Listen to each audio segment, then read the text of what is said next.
60 বছর। মামা কত বছর? 60 হবে। তো বোনের বাড়িতে যান না কেন? তখনই জানি, আমি বলছিলাম আইসা জানবে না, দেখে আসেন। আমি অনেক যাওয়ার জন্য করছি, আমার নাই নাই। হ্যাঁ নাই নাই, তখন যেতে পারতো, আমি ভালো ছিলাম, আমি স্বাস্থ্য ভালো ছিল। হ্যাঁ সবই ভালো ছিল, যেতে পারতেন। তখন মিস করতে, আর এখন যেতে পারবে। এই দেশটা এইরকমই হয় না। না দেশ না, মন চেঞ্জ পরিবর্তন করতে হবে মামা। দেশ দেশের মতো থাকবো, মানুষ পরিবর্তন করতে হবে। এখন বাংলাদেশের এরকম আছে, আমি দেখেছি আমাদের কারোর আছে ওইরকম লাগছে আমার। দেখছেন কোথাও?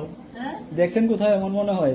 হ্যাঁ হ্যাঁ, না আমি তো অন্য কাউকে দেখছেন কি বলছেন, অন্য কাউকে। ওরকম লাগছে।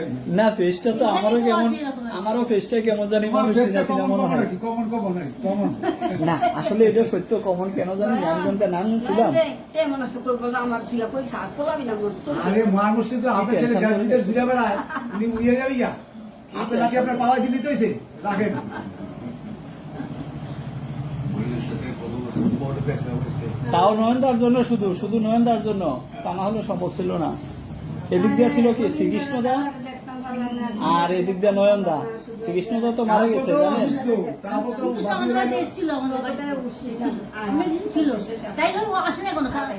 আমার পুজো করেছিল তো ভাই ফোটা, আমার মেয়ে ভাই ফোটা দিয়েছে, বলে না আমার কিছু দিব না, আমি গিফট দিব না, আর আমাদের জামা আনতে গেছে।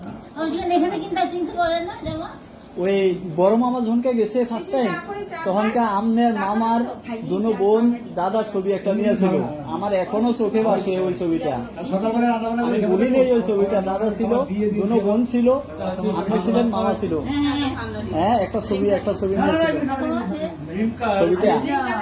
না আমি তখন ছোট মামি, কিন্তু ছবিটা আমি ভুলি নাই, আমি এখনো চোখে আটকে রাখছি ছবিটা।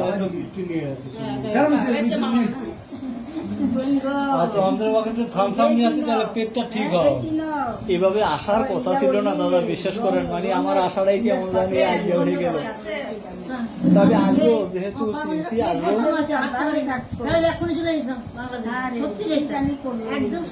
তখনই যাওয়া দরকার ছিল, আমি বারবার করে বলেছি আইসা যান দেখে আসে, আপনার বোনের এত করে বলে ভাই একটু এসে দেখতে পারে আমাদের। বড় মামা মামি গিয়া যা আনন্দ করছে মামা বিশ্বাস করতেন না। ওই সময় তো ছোট ছিলাম, তবে এইগুলো ভুলি নাই। ওখানে গেলে তার কোনো কিছু ইসে নাই, অভাব নাই, কোনো কিছু ইসে নাই। ভালো থাকছি। হ্যাঁ